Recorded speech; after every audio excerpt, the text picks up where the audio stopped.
विद्यार्थी मित्रांनो, नमस्कार सगळ्यांना. समर्थ अकॅडमी या ऍप वरती आपल्या सगळ्यांचं मनपूर्वक स्वागत.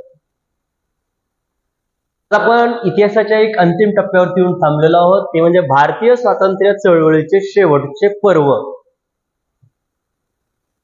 आपण जवळपास पाठीमागचे 10-12 लेक्चर पाहिलेले आहेत आणि 12 लेक्चरच्या अंती आपण 12वं लेक्चर आपलं चालू आहे आणि याच्यामध्ये आपण पोहोचलेलो आहोत भारतीय स्वातंत्र्य चळवळीचे शेवटचे पर्व. आता याच्यामध्ये बघा, नेमकं ह्या लेक्चर मध्ये आपल्याला कशा कशाचा अभ्यास करायचा आहे तत्पूर्वी मागच्या थोडस आपण रिवाइज स्वरूपामध्ये बघूया, म्हणजे तुम्हाला जेणेकरून पुढची लिंक लागली जाईल. आता याच्यामध्ये बघा, आपण क्रांतिकारकांचं परदेशातलं कार्य आणि भारतीय क्रांतिकारक इथले हे दोन लेक्चर वगळता त्याच्या अगोदरचं जे काय लेक्चर आपण पाहिलेलं आहे, या लेक्चर मध्ये आपण काय पाहिलं होतं की जवळपास सायमन कमिशन किंवा सायमन सविनय कायदेभंग पाहिलेला. आता बघा, व्यवस्थित लक्षात ठेवा. सविनय कायदेभंगानुसार काय झालं होतं की भारतामध्ये प्रतिकात्मक अशी दांडी यात्रा काढली होती आणि दांडी यात्रा काढली असताना 12 मार्चला निघालेली दांडी यात्रा साबरमती या ठिकाणी जवळपास 78 अनुयायी सोबत घेऊन महात्मा गांधीजी दांडी यात्रेला निघाले होते. तर त्यांनी आपल्या मागण्या आपल्या मागण्या मान्य करायला तयार नव्हते, म्हणून इंग्रजांचा विरोध करायचा म्हणून प्रतिकात्मक अशा दांडी यात्रेला जीवन आवश्यक एक वस्तू निवडली, ती म्हणजे मीठ होती. आणि सविनय कायदेभंग चालू करून दांडीला गेले. 5 एप्रिलला पोहोचले. 6 एप्रिलला त्यांनी मिठाचा कायदा मोडला होता आणि हा कायदा मोडून ज्या ठिकाणी समुद्र किनारा नव्हता अशा ठिकाणी जंगल सत्याग्रह घडवून आणले. मग ह्या सुमारास मदतनीस म्हणून कोण कोण होतं, तर या सुमारास मदतनीस म्हणून पेशावर ठिकाणी एक उठाव केला होता किंवा सरहद्द गांधी, खान अब्दुल गफार खान त्यांचं नाव, आणि खुदाई खिदमतगार या संघटनेच्या माध्यमातून पेशावर या ठिकाणी त्यांनी उठाव म्हणजे गांधीजीला सरहद्द गांधी म्हणून ओळखलं, तिकडे गेलं होतं. गांधीजीला ज्यावेळेस अटक केली त्यावेळेस धारासना सत्याग्रह चालू केला होता सरोजिनी नायडू यांच्या अंतर्गत. त्यानंतर धारासना सत्याग्रह झाल्यावर प्रभात फेरी आणि मुलांची वानरसेना आघाडीवर होती. बाबू गेलूचं बलिदान सुद्धा त्याच सुमारास आपल्याला घडलेलं दिसून येतं. आणि ही कंडिशन चालू असताना भारतामध्ये इंग्लंडमध्ये तिकडे गोलमेज परिषदा राबवल्या गेल्या होत्या. सायमन कमिशनच्या शिफारशीनुसार इंग्लंडमध्ये गोलमेज परिषदा राबवल्या गेल्या आणि त्या परिषदेमध्ये भारताला स्वातंत्र्य कशा पद्धतीने देता येईल यासाठी पावले उचलले जाणार होते. पहिली गोलमेज परिषद झाली. पहिल्या गोलमेज परिषदेला राष्ट्रीय सभा हजर राहिलेली नव्हती, हे सुद्धा गोष्ट आपल्याला लक्षात ठेवावं लागेल. आणि राष्ट्रीय सभा ज्यावेळेस हजर राहिली नव्हती त्यावेळेस राष्ट्रीय सभा नव्हती याचा अर्थ भारत देश तिकडे नव्हता, गांधीजी तिकडे नव्हते याचा अर्थ देश नव्हता, आणि त्यावेळेस गांधीजीमध्ये संपूर्ण देश होता. मग तिकडे ज्यावेळेस गांधीजी गेले नाहीत, दुसरा काही करून त्यांना तिकडे महात्मा गांधीजी हजर पाहिजे होते, राष्ट्रीय सभा तिकडे हजर पाहिजे होती. मग तिकडे पाहिजे होते तर इथे एक करार केला गेला 5 मार्च 1931 ला, गांधी आयर्विन करार, आणि या करारानुसार गांधीजी इंग्लंडच्या गोलमेज परिषदेला गेले. दुसऱ्या गोलमेज परिषदेला गेले. 2च मागण्या तिथे केले, अल्पसंख्याकांचं प्रतिनिधित्व, आणि दुसरी मागणी गांधीजींनी केली होती की भारताला संपूर्ण स्वातंत्र्य पाहिजे, आणि दोन्हीही मागण्या त्यावेळेस पूर्ण झाल्या नव्हत्या. म्हणून त्यावेळेस गांधीजींनी म्हटलं होतं मागितली भाकरी आणि मिळाला धोंडा, हे द्वार गांधीजींनी त्यावेळेस तिथं काढलेले होते. मग मित्रांनो, गांधीजी परत भारतामध्ये आले, पण तिथं भारतामध्ये आल्यानंतर इथला व्हाईसरॉय बदललेला होता. आयर्विनच्या जागेवरती विलिंग्टन नावाचा अधिकारी आला होता. आणि ज्यावेळेस विलिंग्टन अधिकारी इथं आला त्यावेळेस त्यांनी दडपशाहीचं धोरण राबवलं होतं. गांधीजींनी तेच सविनय कायदेभंग चालू केला असता गांधीजींना उचलून एरवडा तुरुंगामध्ये ठेवलं होतं. आणि गांधीजीकडे आले त्यावेळेस तिकडे जातीय निवाडा 16 ऑगस्ट 1931 ला 32 ला जातीय निवाडा करार झाला होता. आणि या करारानुसार ख्रिश्चन, मुस्लिम आणि शीख या 3 जातीतील लोकांना स्वतंत्र मतदारसंघ देऊन टाकण्यात आले होते.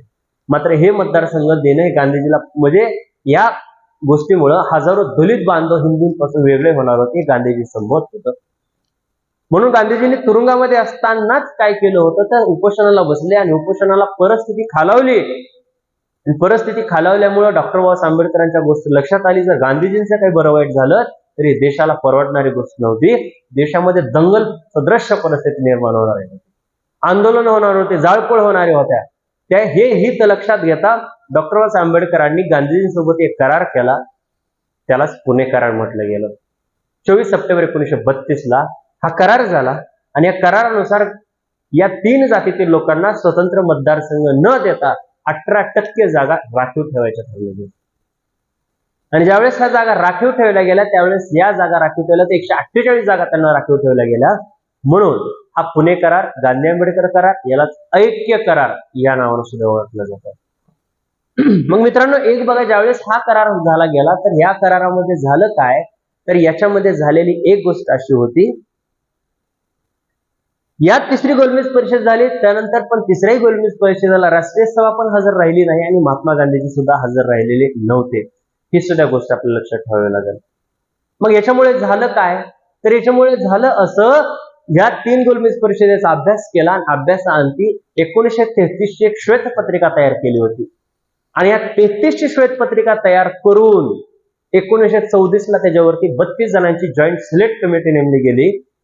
आणि या 32 जणांच्या जॉईंट सिलेक्ट कमिटीनं 1935 चा भारत सरकार विषयक एक कायदा अंमलात आला. आणि याच कायद्यानुसार आता आपल्याला बघायचंय, याच कायद्यानुसार 1937 ला प्रांतिक निवडणुका झाल्या होत्या. लक्षात ठेवा, काय झालं होतं, याच भारत सरकार विषयक कायद्याच्या अनुषंगानं 1937 साली प्रांतिक निवडणुका झाल्या होत्या. आणि या निवडणुकीमध्ये 11 प्रांतापैकी जवळपास 8 प्रांतामध्ये काँग्रेस पक्षाला बहुमत भेटलं होतं. कोणत्या पक्षाला? काँग्रेस पक्षाला बहुमत भेटलं होतं. आणि हे काँग्रेस पक्षाचं बहुमत मग ह्याच 1937च्या वेळेसच आणि 3 प्रांतामध्ये एकूण संमिश्र म्हणजे युतीचे सरकार स्थापन झाले होते. ह्या गोष्टी बघा पुढे. पण ज्यावेळेस ह्या गोष्टी घडल्या गेल्या होत्या, 11 प्रांतापैकी जवळपास 8 प्रांतामध्ये सगळ्यात मोठा पार्टी म्हणून काँग्रेस पक्ष होता. आणि या काँग्रेसमध्ये हे 3 प्रांत असे होते. आणि हेच सरकार ज्यावेळेस सत्तेवरती आलं त्यावेळेस यशपाल सिंगांची सुद्धा सुटका केलेली आपल्याला दिसून येतं. कोणाची? यशपाल सिंग. आणि यशपाल सिंगामध्येच मागच्या लेक्चरमध्येच आपण असं बघितलं होतं, स्वातंत्र्यवीर सावरकरांची सुद्धा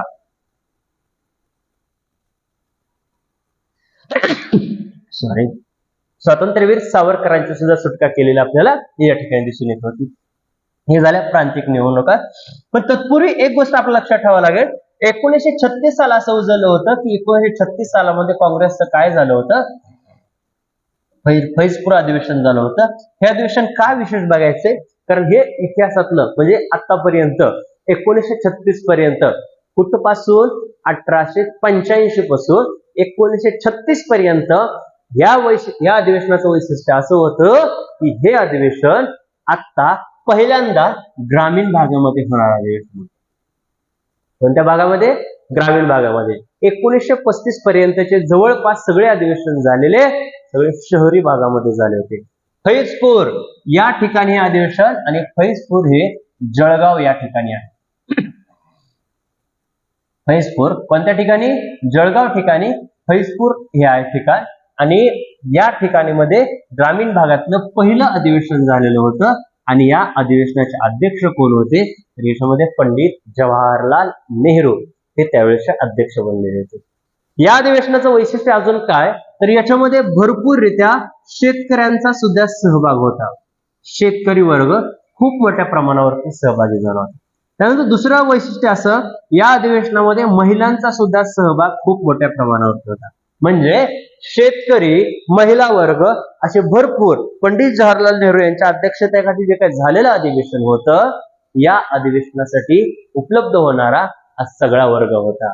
म्हणून या अधिवेशनाचं वैशिष्ट्य काय, तर हे अधिवेशन ग्रामीण भागातलं पहिलं अधिवेशन. या अधिवेशनाचे अध्यक्ष होते पंडित जवाहरलाल नेहरू.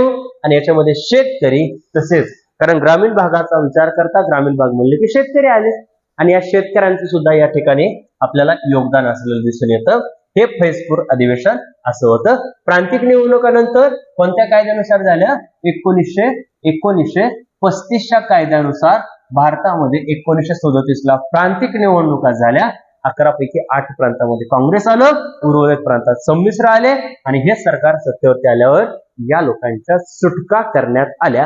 ही सुद्धा गोष्ट आपल्याला लक्षात ठेवावी लागेल. त्यानंतर प्रॉब्लेम काय झालाय, ज्यावेळेस 1939 ते 1945 या सालाचा विचार करता थोडक्यामध्ये आपल्याला असं लक्षात ठेवावं लागेल, जगामध्ये त्यावेळेस दुसरं महायुद्ध चालू होतं. जर्मनी एका गटामध्ये विभागली होती आणि इंग्रज एका गटामध्ये विभागले होते. आणि याच्या अगोदर आपण एक युद्ध पाहिलेलं आहे 1914 ते 1918 या कालखंडामध्ये. आणि याच कालखंडामुळं खिलाफत चळवळ सुद्धा घडली होती. ही गोष्ट आपण शिकलेलो आहोत. काय झालं होतं याच्यामध्ये? तुर्कस्तान हा देशभरातील मुस्लिमांचा खलिफा तुर्कस्तानमध्ये राहत होता, सुलतान. आणि या सुलताननं का म्हणजे तुर्कस्ताननं काय केलं होतं? जर्मनीच्या बाजूने सहकार्य केलं. जर्मनीच्या बाजूने उभारल्यामुळे इंग्रजांनी तुर्कस्तानवरती निर्बंध लादले होते. आणि जगभरातील मुस्लिमांचा खलिफा सुलतान असल्यामुळे जगभरातील सगळ्या मुस्लिमांनी जगात चळवळी चालू केल्या झाल्या होत्या. आणि त्या चळवळीपैकी भारतात चालवली गेलेली चळवळ होती खिलाफत चळवळ, ज्याचं की नेतृत्व हे महात्मा गांधीजींनी केलं होतं. कोणी केलं होतं? महात्मा गांधीजींनी. ठीक आहे. 1914 1918 हे जगामधलं पहिलं महायुद्ध झालं होतं. आणि याच महायुद्धाचा समोर ठेवून 1915 भारतामध्ये कट करण्याचं ठरलं गेलं होतं. पण तो कट आपल्याच घरभेदामुळे काय झाला होता? फुटला होता. आता एक बघा, दुसऱ्या महायुद्ध चालू झालं आणि दुसऱ्या महायुद्धामध्ये ठरलं काय गेलं? तर दुसऱ्या महायुद्धामध्ये असं ठरलं गेलं की जगभरातील मुस्लिमांचा जो काही दुसरं महायुद्ध चालू झालं होतं, त्या दुसऱ्या महायुद्धामध्ये जे काय काँग्रेस सत्तेवरती आलेलं होतं, मात्र झालं गेलं काय रे बाबांनो? याच्यामध्ये एकाही भारतीयांना विचारात घेतलं नाही. एका सुद्धा भारतीयांना विचारात घेतलं नाही. आणि लिनलिदुगो त्यावेळेचा तो व्हाईसरॉय होता.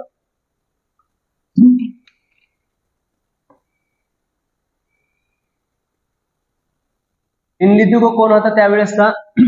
त्यावेळेसचा भारतातला हा व्हाईसरॉय होता. आणि या व्हाईसरॉयनं घोषणा काय केली माहितीये का?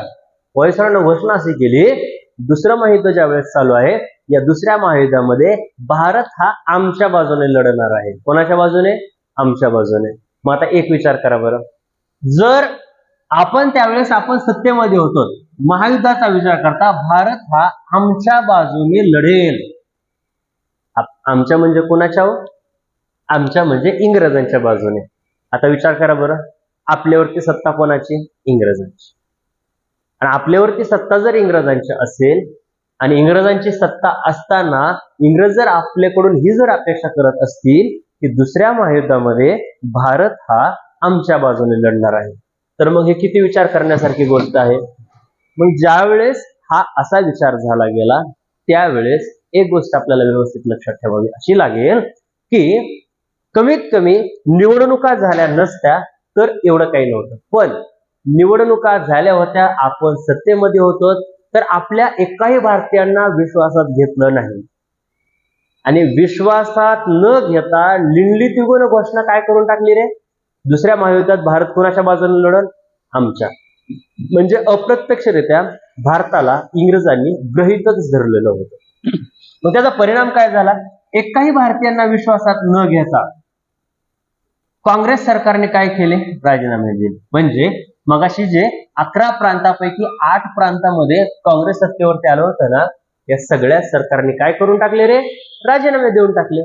मग राजीनामे ज्यावेळेस दिले गेले त्यावेळेस आता परीक्षेमध्ये मुळात ही 45 युद्ध आहे. आता एक लक्षात ठेवा, इथून पुढे आपण जेवढ्या काही माहिती बघणार आहोत यामागचा प्रमुख उद्देश फक्त एकच, भारताला स्वातंत्र्य मिळवणे. आणि भारताला स्वातंत्र्य मिळवणंच. पण इंग्रजांचा त्यावेळेस भारताकडून एक अपेक्षा अशी होती, कुठल्याही परिस्थितीमध्ये दुसऱ्या महायुद्धामध्ये भारतीयांचा पाठिंबा आपल्याला मिळाला पाहिजे. कारण आपण पहिल्यापासूनच लोकसंख्येच्या बाबतीत आपण मागे नाही. ठीक आहे. मग ही परिस्थिती अशी असताना झालं असं, हा राजीनामे देऊन टाकले. मग राजीनामे दिले तर पुढे काय झालं? पुढे त्यावेळेस रामगड अधिवेशन झालं. बघा, इंग्रजांना आता कसं कोंडीत पकडत आपण गेलो ते फक्त लक्षात ठेवायचं. काय झालं? रामगड अधिवेशन झालं. आणि या अधिवेशनामध्ये अध्यक्ष होते मौलाना अबुल आझाद कलाम. ठीक आहे. यांच्या अध्यक्षतेखाली झालं गेलेलं हे एक अधिवेशन होतं. आणि याच्यामध्ये काय झालं? याच्यामध्ये आपण भारतीयांनी मागणी अशी केली की केवळ भारतालाच नव्हे तर पारतंत्र्यात असलेल्या जगातील इतर वसाहतींना सुद्धा स्वातंत्र्य द्यावं लागेल. का? कारण इंग्रज आपल्याकडून का अपेक्षित होते? का? दुसऱ्या महायुद्धामध्ये आपला पाठिंबा त्यांना पाहिजे होता. दुसऱ्या महायुद्धामध्ये आपला पाठिंबा त्यांना पाहिजे होता. म्हणून आपल्याला कळून चुकलं आता आपल्याशिवाय इंग्रजांना पर्याय नाही. आपण मागणी काय केली, आम्हाला तर संपूर्ण स्वातंत्र्य पाहिजेच.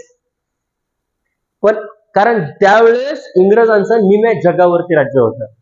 आम्हाला तर संपूर्ण स्वातंत्र्य पाहिजेच, पण आमच्या सोबत जगामध्ये तुमच्या बाजूने जेवढे पारतंत्र्यात देश आहेत त्या सगळ्या देशांना जर तुम्ही स्वातंत्र्य देत असताल तर आम्ही तुम्हाला दुसऱ्या महायुद्धामध्ये पाठिंबा देऊ.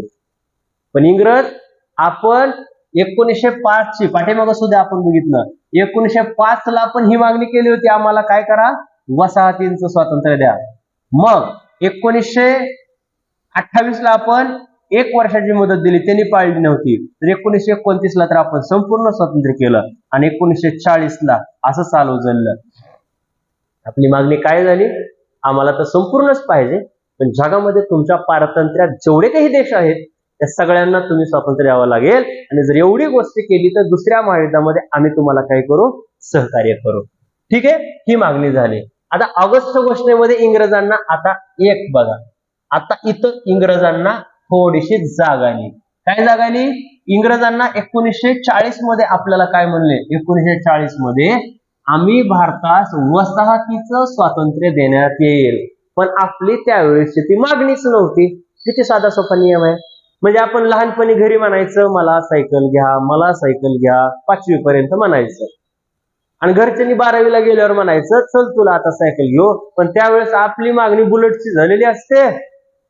मग बुलेट घ्यायची का, त्यावेळेस 12वीला गेलो कोण आम्हाला सायकल घेऊ. अरे आपली ती मागणीच नाही राहिली. 1905 ला आपली मागणी होती, आम्हाला तुम्ही वसाहतीचं स्वातंत्र्य द्या. म्हणजे 1905 ला, पण त्यांनी ती मागणी मान्य केली का, नाही. 1928 ला तीच मागणी केली आणि 1 वर्षाची मुदत मागितली तरी सुद्धा मागणी मान्य केली नाही. 1929 ला तर संपूर्णच मागितलं, पण 1940 ला ती काय म्हणायला लागले, आम्ही तुम्हाला कसलं स्वातंत्र्य देऊ, वसाहतीचं स्वातंत्र्य देऊ. पण त्यावेळेस आपली ती मागणी बिलकुल नव्हती. म्हणून युद्ध समाप्तीनंतर बघा, युद्ध समाप्तीनंतर घटना निर्मिती करायला प्राधान्य देऊ. कधी कधी युद्ध झाल्याच्या नंतर.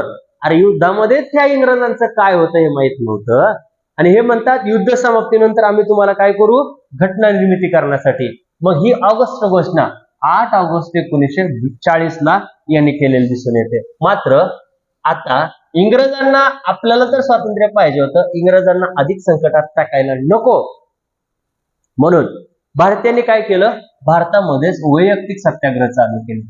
म्हणजे कशासाठी, हे बाबा इंग्रज आहेत, तिकडे त्यांची परिस्थिती खूप नाजूक आहे, तिकडचा राग कदाचित भारताकडे निघू शकतो, म्हणून इंग्रजांना अधिक संकटात टाकायला नको या कारणास्तव काय केलं, या कारणास्तव 1940 मध्ये वैयक्तिक सत्याग्रह चालू केला. इकडे बघा, इंग्लंड देशाला अधिक संकटात न टाकणे या कारणास्तव वैयक्तिक सत्याग्रह चालू केला. शांतता व अहिंसक मार्गाने युद्धविरोधी प्रचार करणे. कशा, शांतता व युद्धविरोधी भावनेतून प्रचार करणे. मग आता याच्यामध्ये पहिले जे राहिलेले होते ते पहिले विनोबा भावे होते, जे की याच विनोबा भावेंना भारतातील पहिला रॅमन मॅग्सेस पुरस्कार भेटलेला आहे. कोणता पुरस्कार, रॅमन मॅग्सेस पुरस्कार भेटलेले हे आचार्य विनोबा भावे हे होते.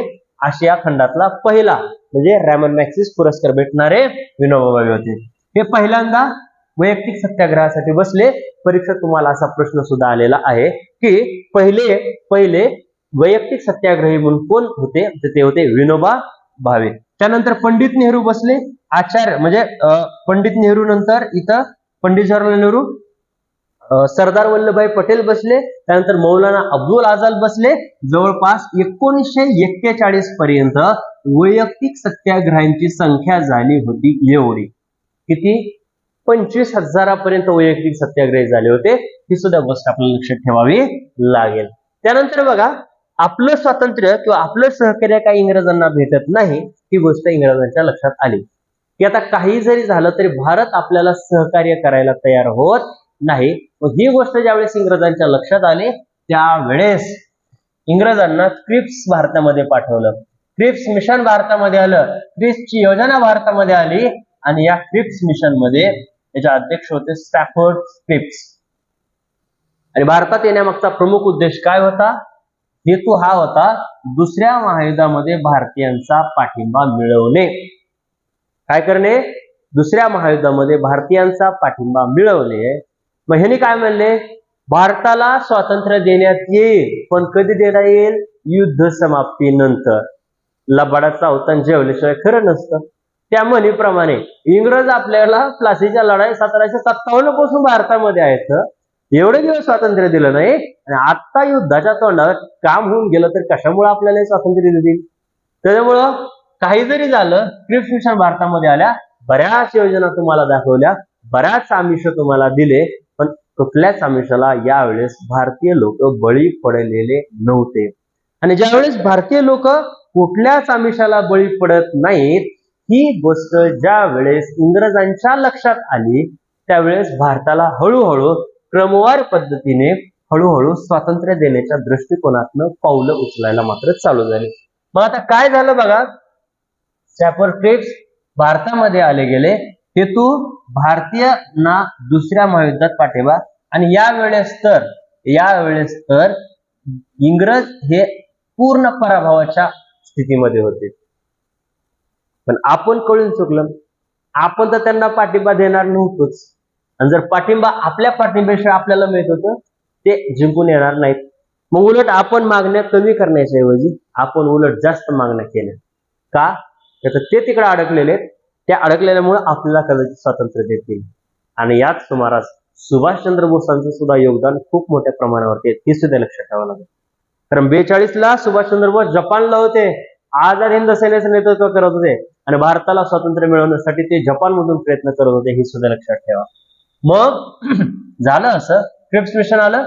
क्रिप्स मिशन सपशेल भारतामध्ये पराभूत झालं, जिंकणार नाही हे माहित होतं, त्यांना पाठिंबा मिळवायचा होता हे सुद्धा माहित होतं. म्हणून परत झालं काय, या क्रिप्स मिशननं शिफारशी काय काय केल्या, तर याच्यामध्ये शिफारशी अशा होत्या, युद्ध समाप्तीनंतर भारतीयांना घटना निर्मितीची स्थापना किंवा घटना निर्मितीची परवानगी दिली जाईल. कधी? युद्ध समाप्तीनंतर घटना समितीची स्थापना करण्यात येईल. पण हे असं म्हणतात तो युद्धाच्या अगोदरच किंवा आतापासूनच घटना समितीची स्थापना करता येईल, हे असं बिलकुल नाही. त्यांचं फक्त एकच आहे, युद्ध समाप्तीनंतर. काही जरी झालं तर युद्ध समाप्तीनंतर. पण त्यावेळेची परवाना आपली ती मागणीच नव्हती. मग प्रांतांना आणि संस्थानिकांना सामील होण्यास गांधी आणि जिनांनी, म्हणजे हे प्रांतांना किंवा संस्थानिकांना सामील होण्यास त्यांना सर्वस्व त्यांना जबाबदारी दिली. जर त्यांना राहायचं असेल तर राहा, नसेल राहायचं तर नका राहा. आणि याच्यामुळं या दोन्ही लोकांना, कारण गांधीजी हे पूर्ण हिंदुत्वाचं नेतृत्व करणारे होते, तर बॅरिस्टर जिना हे कशाचं, मुस्लिमांचं प्रतिनिधित्व करणारे होते. आणि या दोघांनीही काय केलं, दोघांनी ही योजना फेटाळली गेली. म्हणून हे वाक्य जे होते ना, युद्ध समाप्तीनंतर, ह्या वाक्याला उद्गारून हे वाक्य महात्मा गांधीजींनी म्हणले. मिशनला उद्देशून गांधीजी काय म्हणले, बुडत्या बँकेचा पुढील तारखेचा चेक. म्हणजे दुसऱ्या महायुद्धामध्ये इंग्रजच पराभवाच्या छायेमध्ये आहे, खाईत आहे, आणि ते आपल्याला म्हणतंय की युद्ध समाप्तीनंतर. अरे त्या युद्धामध्येच तुमचं काय होणार आहे हे माहित नव्हतं, आणि युद्ध समाप्तीनंतर तुम्ही म्हणताय, त्याच्यामुळं बुडत्या बँकेचा पुढील तारखेचा चेक, असे उद्गार. परीक्षेत प्रश्न काय येईल पहिले समजून घ्या. परीक्षेत प्रश्न असा येईल, बुडत्या बँकेचा पुढील तारखेचा चेक, हे उद्गार महात्मा गांधीजींनी कोणत्या घटनेला उद्देशून म्हटले. व्यवस्थित लक्षात ठेवा बरं का, खूप महत्वाचे प्रश्न येतात. तर बुडत्या बँकेचा पुढील तारखेचा चेक हे महात्मा गांधीजींनी क्रिप्स मिशनला उद्देशून म्हटले. नंबर 2, मागितली भाकरी आणि मिळाला धोंडा, हे उद्गार गांधीजींनी कोणत्या घटनेला उद्देशून म्हटले. तर हे उद्गार महात्मा गांधीजींनी दुसऱ्या गोलमेज परिषदेला उद्देशून म्हटले. हे लक्षात ठेवा, हे तुम्हाला परीक्षेत खूप वेळा आलेले प्रश्न आहेत. परत एकदा सांगतो, त्यामुळं व्यवस्थित पद्धतीने थोडस याचा अभ्यास करा. ठीक आहे, चला. क्रिप्स मिशन तर फसलं गेलं, आता राहिला प्रश्न पुढे. मग आता क्रिप्स मिशनला तर आपण सहकार्य केलं नाहीच नाहीये, पण गांधीजींनी परत इथं जागे झाले, आणि इथं आल्यावर गांधीजींनी एक घोषणा केली. 8 ऑगस्ट अधिवेशन होतं, आणि या अधिवेशनामध्ये गांधीजींनी एक घोषणा केली गेली. या घोषणामध्ये मुंबई अधिवेशन होतं, ठिकाण होतं गवालिया टँक मैदान. गावालिया टँक मैदानामध्ये मुंबई अधिवेशन भरलं गेलं 8 ऑगस्ट 1942 आणि या अधिवेशनामध्ये आता लक्षात ठेवा 1885 भरलेलं अधिवेशन सुद्धा मुंबई अधिवेशनच होतं आणि आता 1942 भरलेलं अधिवेशन सुद्धा मुंबई अधिवेशनच होतं. हे ठिकाणावरती प्रश्न तुम्हाला आलेला आहे. मग इथं मुंबईला भरलं त्यावेळेस मुंबईला भरलेलं अधिवेशन होतं तेजपाल संस्कृत महाविद्यालय. तेजपाल संस्कृत महाविद्यालय याच्यावरती परीक्षेत प्रश्न आलेला आहे. हे महाविद्यालय 1885 पहिलं भरलेलं आणि आत्ताच्या घडीला 1942 जे भरलं गेलं ते ठिकाण मुंबईमध्येच होतं गवालिया टँक मैदान. ही गोष्ट तुम्हाला लक्षात ठेवावी लागेल. आणि इथं संदेश दिला करा किंवा मरा. इथं काय म्हणले गांधीजी? करा किंवा मरा. आता एक लक्षात ठेवा, जर तुम्ही हे लेक्चर चांगले ऐकले असतील, चांगले पाहिले असतील, तर तुम्हाला गांधी युगातलं आपण जे लेक्चर बघितलेलं आहे त्यावेळेस गांधीजींनी जी काय असहकार चळवळ चालू केली होती, संपूर्ण भारतामधून त्याला एवढा पाठिंबा भेटलेला होता, तरी सुद्धा 1922 गांधीजींनी चौरी चौरा प्रकरण झाल्यामुळं चळवळ बंद केली होती. याचा अर्थ कशासाठी? तर त्या ठिकाणी हिंसा झालेली होती. आता एक विचार करा, जर 1922 हिंसा झाली म्हणून जर गांधीजी चळवळ बंद करत असतील, संपूर्ण देशामधून या चळवळी बंद करू नका असा विरोध होता, ही गोष्ट असताना सुद्धा जर गांधीजींनी ती चळवळ बंद केली असेल, तेच गांधीजी 1942 काय म्हणतात थोडस बघा बरं. तेच गांधीजी 1942 म्हणतात करा किंवा मरा, डू और डाय. मग आता एक विचार करा, ही डू और डाय करेंगे या मरेंगे म्हणताना हिंसा होणार नव्हती का हो? परिस्थितीनुसार माणूस बदलतो, ही फक्त गोष्ट लक्षात ठेवा. मग संदेश असा दिला डू और डाय, करा किंवा मरा. ठीक आहे. आणि याच्यामध्ये ही घोषणा दिली 8 ऑगस्टला 1942. मात्र इंग्रज खूप हुशार होते. 9 ऑगस्ट दिवस उजडण्याच्या अगोदरच पहाटेच्या सुमारास 4 वाजताच, पहाटेच्या सुमारास किती वाजता? 4 वाजता जेवढे प्रमुख नेते होते का, काय म्हणतो बरं, व्यवस्थित लक्ष देऊ नका बरं, काय लेक्चर खूप महत्वाचं आहे. जेवढे प्रमुख नेते होते का, जवळपास या सगळ्याच प्रमुख नेत्याला इंग्रजांनी उचललं म्हणजे तुरुंगामध्ये ठेवलं. आणि ते अशा तुरुंगात ठेवलं अज्ञात स्थळी. काही भारतीयांना त्याची माहिती नव्हती. जवळपास असे 148 प्रतिनिधी उचलले गेले. 148 प्रतिनिधी. कशासाठी? करेंगे या मरेंगे. कशासाठी? करा किंवा मरा. कशासाठी? डू और डाय. भारतामध्ये आता दंगल होऊ शकते, भारतामधली परिस्थिती वेगळी होऊ शकते, या कारणास्तव या ठिकाणी झालं काय? स्थानबद्धता केली गेली आणि 148 लोकांना उचललं. तरी 1942 पासून जवळपास 45 पर्यंत हे लोक अज्ञात स्थळी होते, म्हणजे तुरुंगामध्येच होते. आणि विशेष बाब अशी, ज्यावेळेस हे लोक तुरुंगामध्ये होते त्यावेळेस 1942 पंडित जवाहरलाल नेहरू यांचा नंबर लागला होता नगरच्या तुरुंगात, अहमदनगर. आणि या नगरच्या तुरुंगामध्येच, याच तुरुंगामध्ये पंडित जवाहरलाल नेहरूंनी एक ग्रंथ लिहिला. त्या ग्रंथाचं नाव होतं भारताचा शोध. लक्षात ठेवा, इथंच क्लिअर, परत विचार करायलाच नको. भारताचा शोध हा ग्रंथ कोणी लिहिला? भारताचा शोध हा ग्रंथ पंडित जवाहरलाल नेहरू यांनी लिहिला. कुठं लिहिला? तर तो लिहिला गेला कुठं? तुरुंगामध्ये, नगरच्या. डिस्कवरी ऑफ इंडिया, त्या ग्रंथाचं नाव काय होतं? डिस्कवरी ऑफ इंडिया हे त्या ग्रंथाचं नाव होतं. आणि स्थानबद्धता अज्ञात स्थळी केले आणि 45 पर्यंत त्यांना सोडलं नाही. मात्र एक गोष्ट लक्षात ठेवा, जरी ह्यांना उचललं गेलं असेल तरी स्थानिक पातळीवर एक आंदोलन चालू झालं होतं. त्या आंदोलनाचं नाव होतं भूमिगत आंदोलन. लक्षात ठेवा, विशेष, त्या आंदोलनाचं नाव काय होतं? भूमिगत आंदोलन. आणि हे आंदोलनाचं स्वरूप कसं होतं? महत्वाचे जेवढे नेते मंडळी होती तेवढे जवळपास सगळेच उचलून तुरुंगामध्ये ठेवले गेले होते. आणि ह्यांना तुरुंगात ठेवल्यामुळं जे स्थानिक लेवलवरती नेतृत्व करणारे नेते मंडळी होते त्यांनी भूमिगत म्हणजे स्थानिक स्वरूपामध्ये, मग या स्थानिक स्वरूपाचा विचार करता स्थानिक स्वरूपामध्ये स्थानिक नेत्यांनी हे आंदोलन केलेलं आपल्याला दिसून येतात. मग याच्यामध्ये कोण कोण होते? याच्यामध्ये होते जयप्रकाश नारायण, अच्युतराव पटवर्धन, अरुणा असफ अली, सुचेता कृपलानी, यशवंतराव चव्हाण, नाग गोरे, असे भरपूर लोक या या या यशवंतराव चव्हाण सुद्धा या उठावामध्ये भूमिगत आंदोलनामध्ये. परत प्रतिसरकार म्हणून स्थापन केलेलं क्रांतिसिंह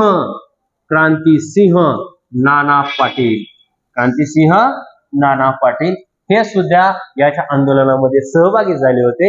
ही सुद्धा गोष्ट लक्षात ठेवावं लागेल. म्हणजे आता ह्याच्यामध्ये फरक फक्त समजून घ्या. परीक्षेत तुम्ही चुकू शकतात कुठल्या ठिकाणी, तर याच्यामध्ये चुकू शकतात कोणत्या ठिकाणी, तर याच्यामध्ये भूमिगत आंदोलन आणि दुसरं आहे भूदान चळवळ. या दोन्ही गोष्टी वेगवेगळ्या आहेत. भूमिगत आंदोलन कधी? 1942 ला. भूदान चळवळ कधी? 1940 ला. वैयक्तिक चळवळ तिलाच भूदान चळवळ या नावानं सुद्धा ओळखलं जातं. ठीक आहे, त्याच्यामुळं ही थोडस लक्षात चांगल्या पद्धतीने ठेवा. आता दुसरी गोष्ट झालं काय? प्रतिसरकार क्रांतिसिंह नाना पाटील हे फक्त महाराष्ट्राचा विचार करता.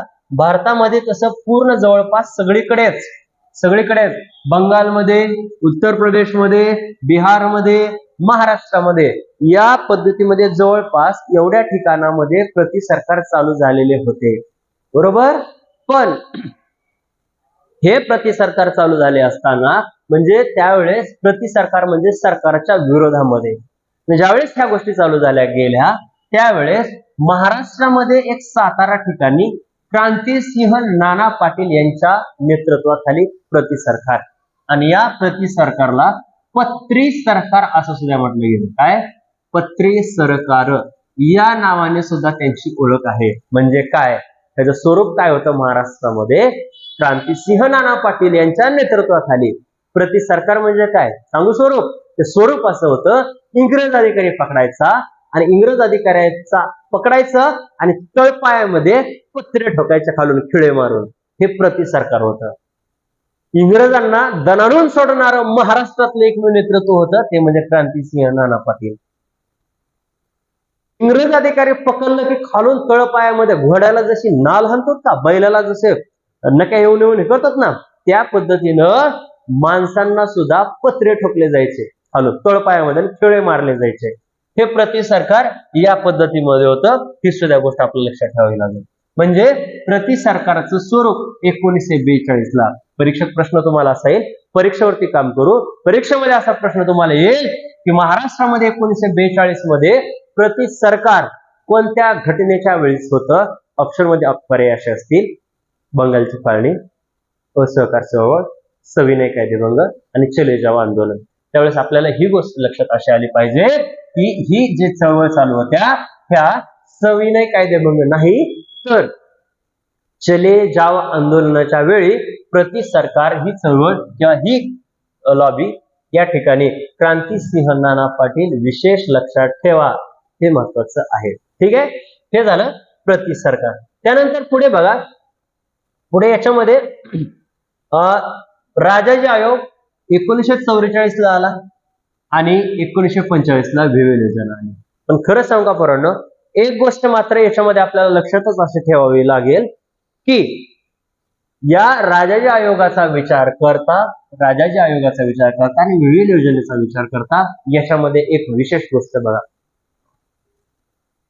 1939 ला ज्यावेळेस युद्ध चालू झालं त्या युद्धापासून 1945 पर्यंत इंग्रजांचा फक्त एवढाच अट्टास राहिला की भारताला पाठिंबा किंवा भारताने आपल्याला पाठिंबा द्यावा, आणि आपण पण याच गोष्टीवरती अडून बसलो, आम्हाला स्वातंत्र्य द्यावं लागेल. म्हणजे इंग्रज जास्त तिकडल्या जागतिक स्तरावरती जास्त सैन्य शक्ती तिकडे जास्त अवलंबून राहिलं. आणि आपण इथं जास्त उठाव केला. या कारणासाठी झालं काय झालं तर आपला पाठिंब्यासाठी त्याने पण आपण पण उलट आपण अपेक्षा त्यांच्याकडून वाढवत गेलो.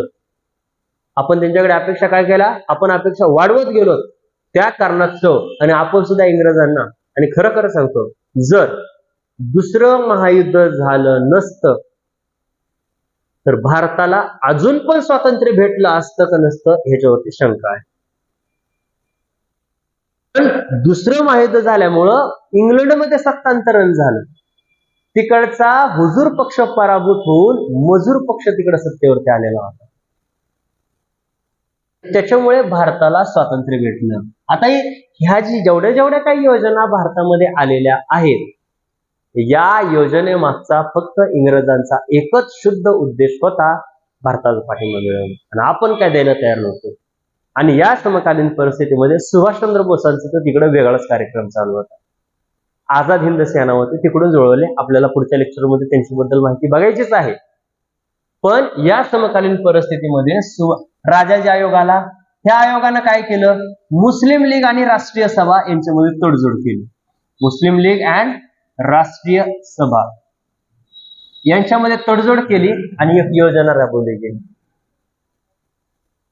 या आयोगानं असं म्हटलं गेलं की एक हंगामी सरकार तरी स्थापन करून घेऊयात. हंगामी सरकार.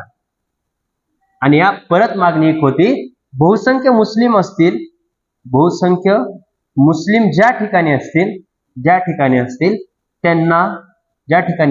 त्यांना स्वायत्तता असेल. ती स्वायत्ता अशी असेल ज्या मुस्लिमांना भारतात राहायचंय त्यांनी भारतात राहा, ज्यांना पाकिस्तानात राहायचंय त्यांनी पाकिस्तानामध्ये राहा.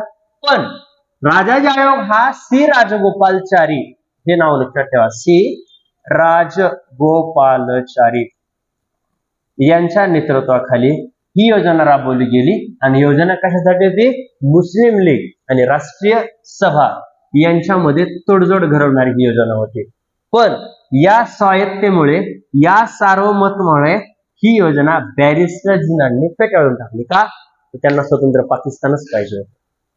त्यांना स्वतंत्र पाकिस्तान पाहिजे होतं म्हणून ह्या स्वायत्ततेसाठी बॅरिस्टर जिनांनी या दुराग्रहामुळे ही योजना त्याच ठिकाणी फेटाळली गेली. त्याच्यामुळे ही योजना इथंच संपुष्टात आलेली आपल्याला दिसून येते. त्यानंतर 1945 ला जी एक योजना आली अरे बाबांनो पाठिंबा द्या का त्यांनी या योजनेमध्ये असं ठरलं गेलं व्हाईस रॉय संरक्षण मंत्री संरक्षण खाते आणि भारत मंत्री एवढे खाते सोडून सगळे खाते भारतीयांना देण्यात येतील फक्त पाठिंबा आम्हाला द्या. हे गोष्टी एवढ्या तुम्हाला देऊन सुद्धा आपण त्यांना पाठिंबा द्यायला तयार नव्हतो. नव्हे तर आपण आंदोलनाचं स्वरूप उग्र केलं होतं. पण एक गोष्ट बघा तरी सुद्धा बॅरिस्टर जिनांच्याच दुराग्रहामुळे ही योजना फेटाळली गेली. ही सुद्धा लक्षात ठेवा. कारण त्यांना बाकी जिनांना दुसरं काहीच अपेक्षित नव्हतं. त्यांना फक्त एकच अपेक्षित होतं की दुसऱ्या महायुद्धामध्ये आम्हाला पाठिंबा मिळाला पाहिजे. आणि जिनांचं एकच मागणी होती आम्हाला स्वतंत्र पाकिस्तान पाहिजे. येते लक्षात. त्याच्यामुळं या गोष्टी आपल्याला व्यवस्थित आणि चांगल्या पद्धतीने लक्ष देऊन ऐकावं लागतं. तर अशा पद्धतीनं जवळपास शेवटच्या पर्वामध्ये ज्या काही झालेल्या गोष्टी आहेत त्या सारांश रूपाने एकदा व्यवस्थित समजून घ्या. आणि हा सार तुम्हाला पूर्ण लेक्चरचं एकदाच सगळं जे पाहिले ते देऊन जाईल.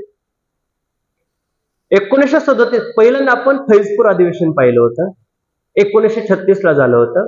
आणि त्या फैजपूर अधिवेशनाचे अध्यक्ष होते पंडित जवाहरलाल नेहरू. आणि त्याचं वैशिष्ट्य काय होतं ग्रामीण भागातलं पहिलं अधिवेशन होतं. कसं होतं ग्रामीण भागातलं पहिलं अधिवेशन फैजपूर अधिवेशन.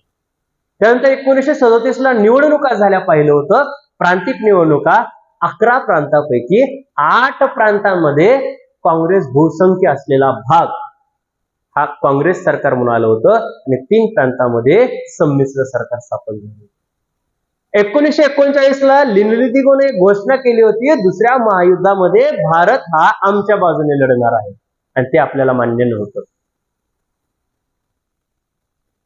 जेवढे राजीनामे होते जेवढ्या निवडणुका आल्या होत्या सगळ्या काँग्रेसच्या प्रांतांनी राजीनामे देऊन टाकले. आणि नवे तर 1940 ला रामगढ अधिवेशनामध्ये असं ठरवलं गेलं, आम्हाला तर संपूर्ण स्वातंत्र्य पाहिजेच, पण जगामध्ये जेवढे देश पारतंत्र्यामध्ये आहेत त्यांना सुद्धा तुम्हाला स्वातंत्र्य द्यावं लागेल, आणि जर तुम्ही हे स्वातंत्र्य दिलं तर दुसऱ्या महायुद्धामध्ये आम्ही तुम्हाला काय करू, पाठिंबा देऊ. त्यावेळेस इंग्रजांनी एक ऑगस्ट घोषणा नावाची घोषणा आणली, आणि त्या ऑगस्ट घोषणेमध्ये असं ठरलं की आम्ही भारतीयांना वसाहतीचं स्वातंत्र्य देण्यास तयार आहोत. पण त्यावेळेस ती आपली मागणीच नव्हती. याचा अर्थ आपण भारताला पाठिंबा दिला नाही. हा पाठिंबा भेटत नाही म्हणून 1942 ला क्रिप्स मिशन भारतामध्ये आलं, आणि भारतामध्ये येऊन काय म्हणलं, युद्ध समाप्तीनंतर भारतीयांना स्वातंत्र्य देण्यात येईल, युद्ध समाप्तीनंतर भारतीयांना घटना निर्मिती करता येईल. पण त्यावेळेस महात्मा गांधीजींना या उद्देशून म्हटले, बुडत्या बँकेचा पुढील तारखेचा चेक. गांधीजी काय म्हणले, बुडत्या बँकेचा पुढील तारखेचा चेक, म्हणून ही गांधीजींनी मागणी केली नाही. नवे तर 8 ऑगस्ट 1942 चा जे अधिवेशन झालं मुंबईतील गवालिया टँक मैदानावर, तिथं चले जावचा नारा दिला, आणि याच चले जावच्या नाऱ्यामुळं 9 ऑगस्टला काय झालं, 9 ऑगस्टला जेवढे राजकीय नेते मंडळी प्रमुख होते तेवढे इंग्रजांनी अज्ञातस्थळी तुरुंगामध्ये नेऊन ठेवले. त्याचा परिणाम काय झाला हो? त्याचा परिणाम असा झाला, 1942 ला भूमिगत आंदोलन चालू झालं. जयप्रकाश नारायण, अरुणा असफअली, अच्युतराव पटवर्धन, नाग गोरे, यशवंतराव चव्हाण, प्रीतीला म्हणजे सुचेता कृपलानी, असे सगळे नेते मंडळी एकत्र आले, आणि आपल्या आपल्या लेवलवरती, स्थानिक लेवलवरती भूमिगत आंदोलन चालू झाले. आणि याच भूमिगत आंदोलनाचा परिणाम म्हणून साताऱ्यामध्ये प्रति सरकार स्थापन झालं, आणि या प्रति सरकारचं नेतृत्व नानासाहेब पाटील या व्यक्तीने केलेलं. परत 1944 ला राजाजी आयोग आला गेला, 45 ला वेवेल योजना आली. प्रमुख उद्देश फक्त एकच होता की भारतीयांचा पाठिंबा मिळवणे. पण आपण काय त्यांना पाठिंबा द्यायला तयार झालो नव्हतो. नवे तर त्यांच्या विरोधामध्ये आपण जास्त कुरघोड्या राबवल्या गेल्या. ठीक आहे, अशा पद्धतीने आपल्याला शेवटच्या पर्वाबद्दल अभ्यास पाहता येईल. पुढचं प्रकरण आपल्याला नेताजी सुभाषचंद्र बोस याच्याबद्दल, याच दुसऱ्या महायुद्धामध्ये त्यांचं काय योगदान आहे याच्याबद्दल माहिती बघायची. तोपर्यंत आपण थांबूयात. सगळ्यांना मनपूर्वक धन्यवाद.